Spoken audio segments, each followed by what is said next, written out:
Hello all, it's Wednesday, July 8th. This is your weekly video update. Just a couple things to be aware of. We are in the midst of conversations about fall plans, and as you are well aware, it just feels like all of our plans we're holding awfully loosely. So ask for your prayers as we're making decisions and thinking through what the best plan is for the fall. Obviously, the dinners and Wednesday night classes have been an important part of the life of CRC. So we're in the midst of prayerfully discerning kind of what the best way forward is for us in the midst of all the COVID questions. So please pray for us as we're working through all of that, and just ask for your patience. In addition to that, I encourage you to be in prayer for our youth search team. Just feels like this is taking a long time. We do have a candidate coming up this weekend, so we're excited about that and just really working hard to trust God and let Him be the one that leads us in the midst of this process. So please keep praying that God would lead us and that we would go where He's asking us to go. And I hope that's an encouragement too, to be praying for young people in our communities, for our kids within the life of Community Reformed Church, whether it's children or youth, or whether it's all the kids that are represented within the communities that we're a part of. I encourage us all to be in prayer, that God would continue to make Himself known in their lives, and that they would all have caring Christian adults who are coming alongside of them, helping them to see and experience the gift of God's love. Also, there's the opportunity to be a part of investing in those kids through Safe Haven's School Supply Roundup. If you're interested in finding more about that, you can go to communityreformed.net, our website, and click on Safe Haven. And there is a flyer that describes the school supplies that we're looking for. You can drop those off here at Community Reformed Church in the big red trailer that's in our parking lot, but they'll be collecting those supplies through August 16th. So next time you're at the store, if you could grab a few more of those school supplies on sale, it's really helpful for the kids in our community. So I encourage you to consider doing that. This Sunday, we're going to be in the book of Jonah. And so I encourage you to read the book of Jonah. It's something like 58 verses total for the entire 4 chapters.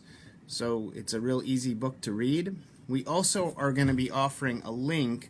Bible Project has an outstanding overview video on Jonah. You can just Google Bible Project and Jonah, and you will find that video. We'll also be showing that video during our online worship service, but it's a super helpful overview of the book of Jonah. So plan ahead and join us for our 9 a.m. online service this Sunday, or come join us at 10 o'clock outside for our worship service here at Community Reformed Church. Bring your lawn chairs and your coffee and come worship with us. One of the other pieces that we've been talking about as a church staff is just the whole journey for each of us and what it means to navigate the issues of racism within our country. And so we had a real fruitful conversation as a staff, just kind of saying what's so for us in the midst of all of that. And we are committed to ongoing conversation, and I think part of what really surfaced for many of us is there's some work for us to do. And some of that work is getting more information, more of the history, hearing more of the stories of those who have experienced the difficulties of racism, who have experienced what it is to be afraid of sending their kid out. And so our staff is doing that. It's part of what I'm working on. I'm in the midst of reading 3 different books that are really telling the history of racism within the life of the church, talking about the history of racism within our country, and a book written called Tears We Cannot Stop by Michael Dyson, which is really a sermon that he's written. He's a ordained Baptist minister. He's an African American. It's a sermon that he's written to the white folks in our country. And so I'm in the midst of reading that too. And it's not an easy conversation. And I hope that part of the journey for all of us is an openness to grow and to recognize that part of our calling as followers of Jesus Christ is to encourage His kingdom. And His kingdom is a place where there is equality and where there is no distinction because of color of skin or because of ethnic background. So encourage you too to be in prayer and open to the way that God's seeking to grow us through all of this. And I hope that this conversation can continue to take place and we can be open to the ways that God's calling us as a church to be a light in the midst of some of the darkness that we see around us. I hope you had a great 4th of July weekend. What a unique bout of weather we've been having up here in Charlevoix. For those of you that have air conditioning, yay! For those of you who do not, I hope you've got a bunch of fans.